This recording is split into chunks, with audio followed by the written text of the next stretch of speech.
Claude responded, $112,000. $112,000. That's what I cleared last year, running estimating and safety compliance for a regional highway contractor, the kind of job where you spend your Saturdays under fluorescent lights, double-checking somebody else's math so nobody dies on a bridge deck. And on the Thursday, my heart decided to stage a small rebellion right there in the parking lot. My son's biggest concern wasn't whether his father was going to make it through the night. It was whether the marina still had that boat slip reserved for the weekend. Let me back up. My name is Walter Grady. I'm 63 years old, and I live in a lake house outside of Coeur d'Alene, Idaho, the one I built almost entirely with my own two hands over 11 summers. I retired from the highway department 2 years ago after 31 years of service. Plaques on the wall, a modest pension, and knees that sound like gravel in a dryer. My wife Carol and I raised one son, Bradley, 34 years old now, married to a woman named Kayla. And the four of us, me, Carol, Bradley, Kayla had been planning this lake trip for months. Not a trip, really, a christening.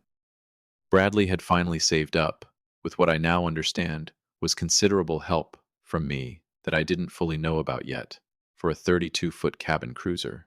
He wanted to take it out for its maiden weekend on Lake Coeur d'Alene, invite the whole family, make a thing of it.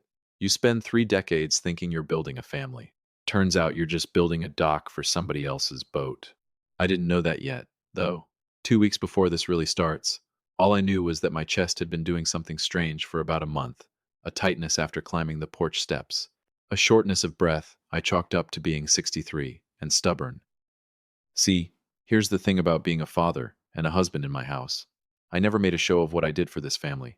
I just did it. I co-signed Bradley's first truck loan when he was 22 and had no credit. I paid off Kayla's nursing school loans as a wedding gift. Quietly. No toast. No announcement. Just a call to the loan servicer. Nobody asked me to. I just did it the way my own father never did it for me, which was exactly why I decided I would. And in April, standing in my garage looking at a brochure Bradley had left on my workbench for that cabin cruiser, I decided I'd help him close the gap on the down payment. $18,000. I told Carol on a Sunday morning over coffee. I'm wiring it to him this week. Don't tell him it's from both of us. Just tell him it's a gift.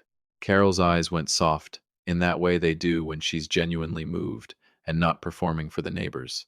Walter, that's so generous. He'll never forget this. When Bradley called to thank me, his voice cracked a little on the phone. Dad, you have no idea what this means. I want you and Mom out there for the first trip. I already stocked the cooler for you. I want you to remember that phone call, that crack in his voice, because it's the last time in this story he sounded like I mattered to him for anything other than what I could still give him. Welcome back, everybody, and if you're new here, hello, friend. Settle in, because this one's going to take you somewhere you don't expect. Drop a comment below and tell me where you're tuning in from tonight. Trust me, you'll want to stick around for how this ends. The tightness in my chest got worse through May, but I did what men of my generation do, which is nothing, until nothing isn't an option anymore. The Thursday before the boat's first weekend out, I was walking across the gravel lot at the hardware store, arms full of dock cleats I'd bought for Bradley's new slip, when the pain hit me like someone had reached into my ribs and squeezed. Not a pinch, a vice. I went down onto one knee in that parking lot, gravel biting through my jeans, and I could not get a full breath in, no matter how hard I tried. A stranger, God bless her, a woman about 40 in scrubs, coming off a shift at the urgent care next door, saw me go down and called 911 before I could even wave her off. I don't remember much of the ambulance ride. I remember the fluorescent lights of the ER ceiling sliding past, and a doctor's voice saying the words 70% blockage and stent like they were routine, which I suppose to him they were. I was in Kootenai Health for 3 nights. A stent placed in my left anterior descending artery, the one the doctors like to call the widowmaker when they think you're not listening closely enough to catch it. I heard it anyway. When they released me, the discharge nurse looked me dead in the eye and said, "Mr. Grady, you cannot be alone this first week. No lifting, no strain. Someone needs to be checking on you daily, watching for chest pain, shortness of breath, swelling." Carol drove me home from the hospital in a silence I told myself was just worry. She's scared, I thought. Give her a minute. I gave her a minute. Then I gave her a day. By the second day, propped up in our bed with a bottle of nitroglycerin tablets on the nightstand, I heard her on the phone in the hallway. That clipped tone she uses with our accountant when he's late returning a call. No, I know, Brad. I know the marina slip is only held through Sunday. It's fine, he's fine. The doctor said he just needs rest. He doesn't need us hovering. He's fine. Fine. I was a man with a metal stent, propping open an artery that had nearly killed me in a gravel parking lot, and I was fine. I told myself I'd misheard the tone. I told myself a great many things over the following 2 days. On the third night, after I came home, Carol sat on the edge of the bed, dressed for travel, a duffel bag, already by the bedroom door, that I had not given permission to be packed. Something in my chest, and not the stented part, already knew what was coming before she opened her mouth. Walter, honey, she started, and I want you to understand, she used the exact tone she uses when she's telling our neighbor that his fence height violates the HOA covenant, kind but final. Bradley's had that slip reserved for 3 months. If we don't show up for the maiden voyage, it sends a terrible message. And honestly, the doctor did say you just need quiet to recover. We'd just be underfoot here. I stared at her. You're leaving? For the whole weekend? Well, I can't exactly captain the boat for him, can I? And you certainly can't lift a cooler right now. Bradley's been talking about this for months, Walter. You wouldn't want to be the reason his first weekend on that boat gets ruined, would you? There it was. The move. Make it about somebody else's joy, so that my objection makes me the villain of my own recovery. Carol, I need somebody here. I can't drive myself to a follow-up appointment. I can barely. You'll be fine, she said, already standing, smoothing the front of her blouse. It's 2 nights. We'll call you.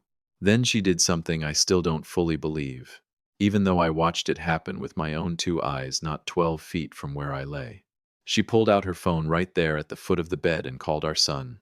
Hey, sweetheart, so your dad's doing much better. The doctor's not worried at all. We'll see you at the marina by 10. She hung up, glanced at me almost cheerfully, and set a glass of water and a sleeve of unsalted crackers on my nightstand. There's soup in the freezer if you get hungry, she said. Love you. Feel better. The garage door went up, then down, and the house went quiet in a way I had genuinely never heard it before. Not peaceful quiet, abandoned quiet. She never said the words, "Don't ruin his weekend." She didn't have to. It was written all over that packed duffel bag, the crackers on the nightstand like I was a parakeet somebody forgot to arrange a sitter for. I lay there a long while, staring at the water stain on the ceiling I'd meant to fix for 3 years, thinking one very clear thought. 34 years of quietly writing checks, and this is what it bought me. I don't know exactly how long I was alone that first day. Time does something strange to you when you're flat on your back with a stent in your chest and a bottle of pills that make the room tilt a little if you're not careful. Long enough that the crackers were gone, and the soup in the freezer might as well have been on the moon, because I couldn't stand at the stove long enough to heat it. I was seriously weighing whether I could crawl to the kitchen without popping a stitch when I heard the front door. My first thought was pure animal alarm. Someone's in the house. Then I heard a voice I recognized, calling out from the front hall. Uncle Walt? It's just me. Don't have a heart attack. Oh, wait. Too soon. Sorry. Marcus. My late brother's boy, 26, works the overnight shift as a diesel mechanic at a fleet yard outside town, has been saving for 2 years to open his own small engine repair shop. Carol's called him a grease monkey, with no ambition more than once at family dinners, usually right to his face, usually followed by that laugh of hers that isn't really a laugh. He stood in my bedroom doorway in his work coveralls, keys still in one hand, and just stopped, looking at me, looking at the empty water glass, looking at the duffel bag-shaped indentation still pressed into the carpet by the door. Mom told me what happened, he said quietly. Said you had a stent put in. I figured somebody'd be here. They went to the lake, I said, and even I could hear how flat my own voice had gone. Bradley's boat. Couldn't miss the slip reservation. Marcus didn't say anything right away. He just set his keys down on my dresser, walked over, and looked at me for a long second. When did you last eat something that wasn't a cracker? He asked. I don't know, I admitted. I didn't know it yet, lying there half-fogged on beta blockers. But that stupid, simple question was the first real kindness anyone had shown me in 3 days. All right, Marcus said, already rolling up his sleeves. Give me 20 minutes. I'm making you real food. And Uncle Walt, he paused at the door, and for a second he looked older than 26. Nobody should have left you like this. That's not right. He disappeared toward the kitchen, and a few minutes later, I heard cabinets opening, a pan hitting the stove, the low hum of him talking to himself the way mechanics do when they're working through a problem. I lay there in the dark, the incision from the catheter throbbing faintly in my wrist, the house finally smelling like something other than latex and worry. My phone buzzed on the nightstand. A photo. Carol, Bradley, Kayla, all grinning on the deck of that cruiser, sunset behind them, drinks in hand. The caption read, "Finally on the water where we belong." I set the phone face down and closed my eyes. Down the hall, I could hear Marcus humming while he cooked, and for the first time in 3 days, I let myself breathe. Grief has a smell. I learned that week. It smells like scrambled eggs and rubbing alcohol, and a house too quiet at 2 in the afternoon. But betrayal has a sound. It sounds like a notification chime on a phone you're almost too afraid to pick up. By the second day, I was shuffling short distances on my own, one hand pressed flat against my chest like I could hold the whole thing together by pushing hard enough. Marcus had gone home to shower and grab clean clothes, promising he'd be back that evening. For a few hours, it was just me, the water stain on the ceiling, and my phone sitting on the nightstand like a loaded gun. Around noon, it buzzed. "Bradley, how you feeling, old man?" 4 words. That's all it took to crack something open in my chest that had nothing to do with the stent. I sat up too fast, wincing, and typed back a real answer before I could stop myself. "Better today. Sore, but Marcus has been a godsend. Made me eggs. Helped me get to the bathroom without falling. Proud of you and that boat, son. Wish I could have seen her go out. Thought about you the whole time I was picking out those dock cleats. Have fun out there." I sat there staring at those 2 gray check marks like a teenager waiting on a reply from his first crush. Pathetic, probably. I didn't care. I set the phone down. Picked it up again 10 minutes later. Nothing. An hour later, nothing. By evening, still nothing. He's probably just busy, I told myself. Fishing, grilling, whatever 20-somethings on a new boat do. He circled back the next morning, just not the way I'd hoped.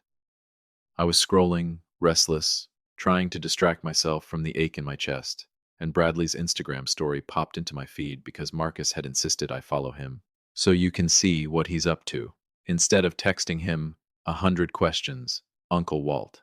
There he was, shirtless at the helm, doing some kind of goofy captain's hat bit with Kayla laughing beside him, and the caption read, "Dad texted me a novel about dock cleats, while I'm literally living my best life out here, LOL, number priorities." 6,000 views. I read that caption maybe 6 times, waiting for it to say something different. It never did. I deleted the second message I'd started typing, the longer one, the one where I'd begun to write about the gravel parking lot, about how for one long minute I genuinely thought I was going to die alone on the asphalt. And the last thing I'd have thought about was his laugh. Gone. Deleted. I set the phone face down on the nightstand and stared at that water stain. You spend 3 decades teaching a boy how to change a tire, how to shake a man's hand, how to show up for people, and somewhere along the way he learns to make a punchline out of your near death instead. I didn't cry. I want to be clear about that, because I know how this sounds. I didn't cry. Something colder happened instead. Something settled. Marcus came back that evening with a grocery bag from the market on Government Way. Real ingredients this time, not the sad broth and crackers situation from before. He caught me staring at nothing. "You good?" he asked, setting the bag on the counter. "Fine," I said. The word tasted like ash coming out of my mouth. It was the same word Carol had used on the phone with Bradley. He's fine. Marcus didn't push. That's one thing about that kid. He never pushes. He just stays. He started chopping onions at my kitchen island, and I sat on a stool watching him work, and for a while the sound of a knife on a cutting board was the only thing in that house that made any sense at all. Around 8, his phone rang. He glanced at it. Something flickered across his face, and he silenced it and shoved it back in his pocket. "Who was that?" I asked. "Nobody. Work stuff." I let it go that night. I shouldn't have, but I did. 2 nights later, I overheard him on the back porch, thinking I was asleep. His voice was low, tight, the kind of tight that comes from trying not to raise your voice at your own mother. "Yeah, Ma. I know. I know it was a big opportunity, Shop manager, benefits, the whole thing. I know. A pause.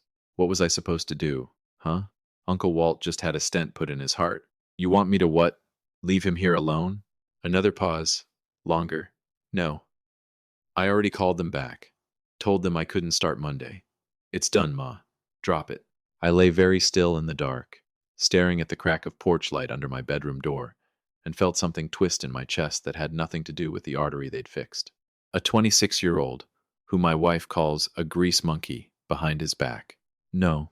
Wait. That was never him. That was Carol's name for him. He never once called himself that. He just gave up a real shot at a real job. For me. And he was never going to tell me about it. I didn't say anything to him. Not then. But I remembered. I remember everything, actually. That's sort of my flaw, if you ask Carol. Day 4 brought the mail. Marcus brought it in. A stack of the usual junk, a hardware store flyer, a package for Kayla she wasn't home to receive, and one bright yellow envelope stamped certified mail. Signature required. Under normal circumstances, Carol handles all our mail. She's fast about it, weirdly fast, snatching it off the counter most days before I even get a look. I never thought much of that before. I think about it constantly now. You want me to just set this on the counter? Marcus asked, holding up the yellow envelope. Something in my gut told me not to wait. Open it, I said. My hands still shake some from the meds. Just read it to me. He tore it open, unfolded the letter, and I watched his face change as he read it. The way his eyebrows pulled together, the way his jaw went tight. Uncle Walt, he said slowly. This is from a bank in Spokane. Read it. He cleared his throat. It's a notice of a home equity line of credit. Says the account is 90 days past due. Says if payment isn't received in 30 days, they're moving toward foreclosure on the lake house. The kitchen went very quiet. I could hear the refrigerator humming. I could hear my own heart, weirdly loud, weirdly slow, the same heart that had just spent 3 nights in a hospital bed. That's not possible, I said. I've never taken out a home equity line on this house. I own this place outright. Paid it off 6 years ago. I mean, Marcus said gently, holding the letter toward me, even though we both knew I could barely focus my eyes on it. It's saying otherwise. My mind went somewhere strange and specific. Back to every summer I'd spent building this house board by board. Back to the deck I'd rebuilt twice. The dock I'd sunk the pilings for myself with a rented barge. I built this house with my own hands. And somebody had quietly been mortgaging it out from under me. Chris, I said. No, Marcus, help me get to my laptop. It took him practically carrying me to the office, and even sitting hurt, the wrist incision from the catheter pulling every time I leaned forward. I needed to see this myself. I needed to stop being told things and start knowing them. I tried our joint bank login. Password incorrect. I tried the mortgage servicer's site. Password incorrect. Every account. Same result. They've all been changed, I said, mostly to myself. Changed how? Marcus asked, leaning over my shoulder. I don't know yet. I'm about to find out. I called the bank's customer service line, sat through 20 minutes of hold music, and finally got a representative who, after verifying my identity with my social security number and a security question about my first car, reset my access. What I found when I logged back in made my stomach drop somewhere around my ankles. Paperless statements enabled. Primary contact email not mine. Some address I'd never seen. A string of letters and numbers, meaning nothing to me. I dug further. A home equity line for $65,000, secured against my paid-off house, executed through a digital signature platform. I have never once used a digital signature platform in my life. But there was my name, authorizing $65,000 against the house I built with my own hands. I looked at the timestamps. The loan was finalized the exact afternoon I was being wheeled into the cath lab at Kootenai Health. Marcus, I said, my voice flat and distant. Pull up Bradley's boat listing history. Pull up whatever you can find on how he actually paid for that thing. He did. We scrolled through the marina's public sale records. The loan paperwork Bradley had proudly texted Carol a photo of months back. A screenshot she'd apparently forwarded to nobody but had saved anyway. Still sitting in a shared photo album on our family cloud account I hadn't known existed. $18,000 from me for the down payment, and $65,000 more wired straight from a home equity account with my forged signature on it to cover the rest of the boat outright, plus a truck to tow the trailer, plus, God help me, a camper. He didn't just need my gift, I said, the math finally locking into place. He needed my house. He used a forged loan against a home I owned free and clear to buy himself a boat, a truck, and a camper, and he let his own mother help him hide it from me while I was lying in a gravel parking lot having a heart attack. Marcus didn't say anything for a long moment. Then, quietly, "You need a lawyer, Uncle Walt. Tonight." I called an old highway department colleague who'd gone into private practice, and he referred me to an attorney named Renata Fisher, who specialized in exactly this kind of thing, though I doubt even she sees this particular combination often. Forgery, elder financial exploitation, and a boat christening, all wrapped up in a caption that said, "Finally, on the water where we belong." Renata's voice on the phone was calm in a way that made me trust her immediately. The calm of someone who has seen far worse and isn't rattled by any of it. "Here's the hard truth, Mr. Grady," she said. "If you report this forgery to the bank and to law enforcement, whoever signed your name is looking at felony charges, forgery, and identity theft, possibly elder abuse enhancements, given your age and medical status at the time. This isn't a slap on the wrist. And if you don't report it, that $65,000 is legally your debt secured against your house, whether you signed it or not, unless we prove otherwise. And if I do report it, I have leverage. Most people never get in a family dispute like this," she said. "Real leverage. The kind that ends things before they start." I sat with that a long moment, the fraud documents glowing on my laptop screen, my chest aching dully under my shirt, the house silent except for the low sound of Marcus washing dishes in the kitchen. 34 years. She'd forged my name on paper, but somewhere along the way, she and my son had forged the whole family too, made it look like something it never actually was. My phone buzzed on the desk. I almost didn't look. I looked anyway. A new photo, posted 4 minutes earlier. Bradley, Kayla, and Carol on the deck of that boat.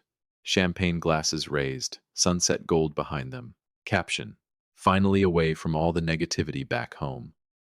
I set the phone down, closed the laptop, and looked out the office window at my quiet, half-mortgaged house. Enjoy the champagne, I thought. It's the last thing on this trip that's actually going to taste sweet. If you've been with me a while, you know I don't do things loud.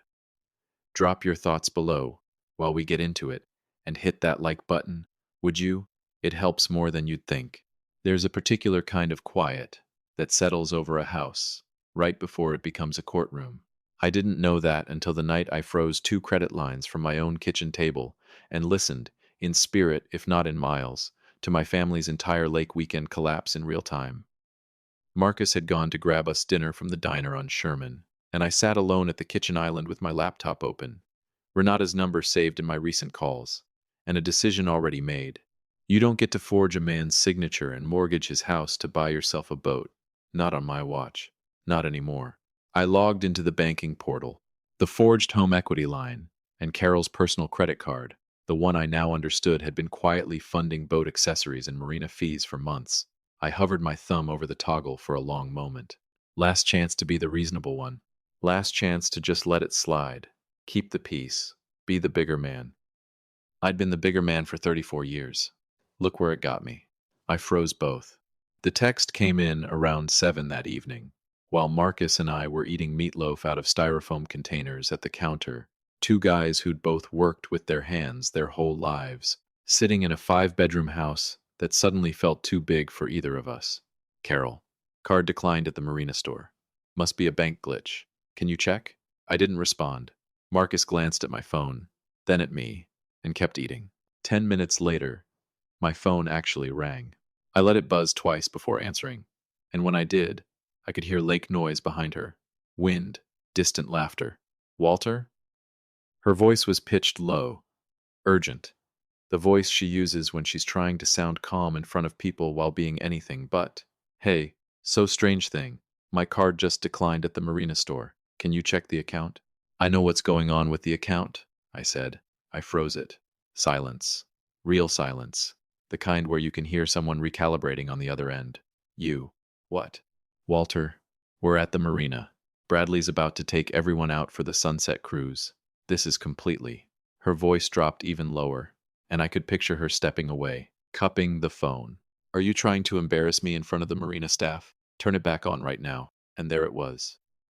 Not concern for me. Not even embarrassment about the forged loan. Just the mortifying possibility that the dock hands might see the cracks before she'd finished varnishing over them. I kept my voice level, calmer than I'd felt in 11 days. I didn't freeze it to embarrass you, Carol. I froze it because I just got off the phone with a bank in Spokane about a $65,000 home equity loan against my house with my forged signature on it, finalized the exact afternoon I was in the cath lab. Silence again, longer this time. Walter, I can explain. Don't rush home on my account, I said, and hung up. Marcus looked at me over his meatloaf, eyebrows raised, chewing slowly. Damn, Uncle Walt. Yeah, I said. Damn. I didn't sleep much that night, but for once it wasn't my chest keeping me up. It was strategy. I sat up against the headboard with a legal pad Renata had told me to keep, write everything down, dates, dollar amounts, screenshots, all of it. We build the case before we build the confrontation. By 2 in the morning, I had 4 pages of notes and a plan that felt less like revenge and more like a demolition schedule, which I suppose is fitting, given I spent 31 years making sure structures came down safely instead of hurting the people standing near them. Except this time, the people standing near it were the ones who'd built it crooked in the first place. The next morning, Renata filed for an emergency asset freeze on every joint account before Carol could touch another dollar. It went through by early afternoon. Whatever cash was left in that joint account was, as of 2:15 Mountain Time, the last liquid money either of them had access to for the rest of that trip. Then I did the part I'd been turning over in my head since that certified letter first landed on my counter. I opened an email to the marina's general manager, whom I'd met at the christening planning stage months earlier, and to Bradley's boat lender directly, whose contact information was sitting right there in the loan paperwork Bradley had proudly texted his mother. Subject line: regarding the financing of this vessel and a related matter of forgery. I attached 3 things. My hospital discharge paperwork from Kootenai Health, dated the same week my family was photographed at a marina spending money that was never legally theirs. A summary, factual, not accusatory, of the forged home equity loan and exactly where that $65,000 had gone. And a screenshot of the finally away from all the negativity back home caption, time-stamped the same evening I was trying to eat crackers with a shaking hand. I didn't editorialize. I didn't need to. The math did the talking. You don't throw a punch when the truth can land it for you. That's something Renata told me, and it's the best legal advice I've ever gotten for free. I hit send at 4 to 10 that afternoon and went to help Marcus at the fleet yard because that was the other thing I'd started doing, and it felt better than every other part of the plan combined. There was a small engine repair shop for sale off Highway 95, a squat cinderblock building with 2 working bays and a busted sign, but bones Marcus had clearly already memorized down to the inch. You don't have to do this, he said, standing beside me in the gravel lot, hands shoved in his coverall pockets, trying and failing to sound like he meant it. I know I don't have to, I said. I want to. You gave up a real job to spoon-feed your uncle eggs and carry his mail. Least I can do is not let that be for nothing. We worked out the terms right there in the lot, Renata on speakerphone. My personal savings, never touched by any joint account, never touched by anything with my forged signature on it, funding the purchase outright. I'd handle the books and the licensing. The business side I understood from 3 decades of managing budgets on job sites. Marcus would own the bay, own the tools, own the thing he'd actually be good at. Grady & Sons diesel and small engine, he said, testing the name out loud for the first time, looking up at the blank sign like he could already see it painted there. Sounds like something worth showing up for, I said. It was the first thing in 11 days that felt like it was actually being built instead of torn down. They came home 2 evenings later. I know because Bradley's location was still shared on the family tracker. Carol had insisted we all keep years back, for safety, she'd said, back when safety still meant something to her, besides her own comfort. I watched the little dot crawl off the interstate and onto our road, and I sat at the kitchen table and waited. Renata was already there beside me, a folder in front of her, quiet and unbothered, the way a person is when they've done this 100 times and know exactly how it ends. Marcus stood in the kitchen doorway, not hiding, not performing, just there, wiping down a wrench he'd brought in out of habit, getting ready to head to the shop for an early shift. Because life, unlike a family group chat, keeps moving whether you're ready or not. The garage door went up, then down. Footsteps. The door swung open hard enough to bang the entry wall, and Carol came in first, sunburned across the nose, her sunglasses pushed up into her hair, eyes wide with a frantic, unhinged panic I had never once seen on her in 34 years. Bradley trailed behind her, phone clutched like a shield. Carol didn't even look at the lawyer. She lunged toward the table. "What did you do, Walter?" she said, her voice cracking. The marina manager called the lender directly. "They're pulling Bradley's boat loan for fraud review. The marina wants us out of that slip by Friday." "What did you do?" I sat up straight, breathing easy for the first time in 11 days. "I didn't do anything, Carol," I said quietly. "I sent them the truth. I sent the lender, the ledger, showing exactly how $65,000 of forged home equity debt against my house ended up paying for a truck, a camper, and the balance on that boat. I didn't have to call anybody a thief. The bank's own audit trail did it for me." "Carol, what is wrong with you?" Bradley started, his voice already climbing. "You humiliated us in front of the whole marina. You froze the accounts. Do you have any idea?" "Sit down, son," I said, quiet, not a shout. I didn't need to shout anymore. Something in my tone stopped him mid-sentence. He sat. Renata slid 2 documents across the table, side by side. "Document A," I said, "is a completed police report for felony forgery, identity theft, and financial exploitation of a vulnerable adult, given the timing relative to my hospitalization. That report gets filed the moment I decide to file it. Document B is a full repayment agreement. Bradley takes over the home equity debt in his own name, since it was never mine to begin with, and signs the boat, truck, and camper over for immediate sale to cover it. I absorb nothing. I pay for nothing else. Ever again." Carol's hands were shaking by the time she reached for the pen. I watched 34 years of manufactured composure, every HOA meeting smile, every "finally on the water where we belong" caption, collapse into something small and human. And for the first time since this whole thing started, honest, Bradley had been standing frozen near the doorway through all of it. But the second the pen left his mother's hand, he found his voice. "Are you serious right now, Dad? You're blowing up the whole family over a boat?" "It was never about the boat," I said, and I felt something in my chest go very still and very calm. "Sit down, Brad." He didn't sit, but he didn't leave either. "I want you to understand something," I said. "I'm still covering Kayla's remaining loan payments directly to her lender, because I made her that promise as a wedding gift, and I keep my promises. That doesn't change." His shoulders dropped slightly, like he thought that was the whole conversation. "But the truck payments I've been quietly covering on your other vehicle, that's done at the end of this month. The holiday cash I hand you every December, done. You want a boat and a lifestyle beyond what you actually earn? You're going to go get a second job like every other 34-year-old man supporting himself in this country. Dad, you can't just—" "I can," I said, "and I am." He started to say something sharper. I could see it forming, but I wasn't finished. And for once in this house, nobody talked over me before I was done. "When you were 9, I said, and my voice actually shook a little on that one, no matter how calm I'd stayed through everything else. "You used to ride your bike down to the site trailer after school and sit with me while I finished paperwork, just to be near me. You used to tell me every little thing that happened at recess like it was the biggest news in the world. I used to think, I'm raising a good man." I looked at him, really looked, maybe for the first time in years. "I don't know who you are now, Brad. I don't recognize him, but I hope someday you remember who you used to be, because that boy was worth a lot more than the man who forged his father's name while that father was in a hospital bed." Bradley didn't scream, didn't storm out. He just stood there and broke, quietly, tears cutting through the sunburn on his face. And I think for the first time, he understood he wasn't just losing a boat, he was losing me.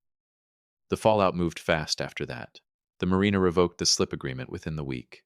The lender clawed back the boat loan, and the boat, the truck, and the camper all went up for repossession sale. Within a month, the proceeds swallowed almost entirely by the forged debt. 6 weeks later, Carol and I finalized our divorce. She's renting a small apartment near her sister's place outside Post Falls now, working the front desk at a dental office, filing charts for patients who have no idea she once forged her own husband's signature to fund a boat. Bradley, with Kayla's loans still quietly paid off but nothing else covered, picked up a second job doing weekend deliveries, finally learning what a dollar actually costs when nobody's cushioning the fall. As for me, I sold the lake house. Too many memories of a dock, I sank the pilings for myself. For people who never once said thank you, I used my untouched personal savings, the same savings nobody had managed to forge a signature onto, to help Marcus close on that little cinder block shop off Highway 95. Grady and Sons diesel and small engine is painted clean across the front now, and Marcus runs those two bays like he was born under a hydraulic lift, whistling over engine blocks, laughing with regulars who come back because he actually tells them the truth about what's wrong with their trucks. I sit in the little front office most mornings, running the books, doing the one thing 31 years of highway budgets actually taught me how to do well. I watch him work, and I think about that gravel parking lot, the crackers on the nightstand, and the pen shaking in Carol's hand. For 34 years, I thought I was building a family. Turns out I was just building a dock, and the dock wasn't the house. It was the people standing on it. Now I'm free, and I've never been lonelier, and I've never been happier. If this one got to you, hit that like button, subscribe if you haven't already, and tell me down in the comments where you're listening from tonight. I'll see you on the next one. Claude responded, "The quietest love is still love, but it deserves to be seen, not just spent. The quietest love is still love, but it deserves to be seen, not just spent." Walter gave for 34 years without asking for a receipt, and that's a beautiful way to live as long as somebody's paying attention. So check on the people who never complain. Say thank you before a hospital bed forces the truth into the open. Kindness shouldn't need a crisis to finally get noticed.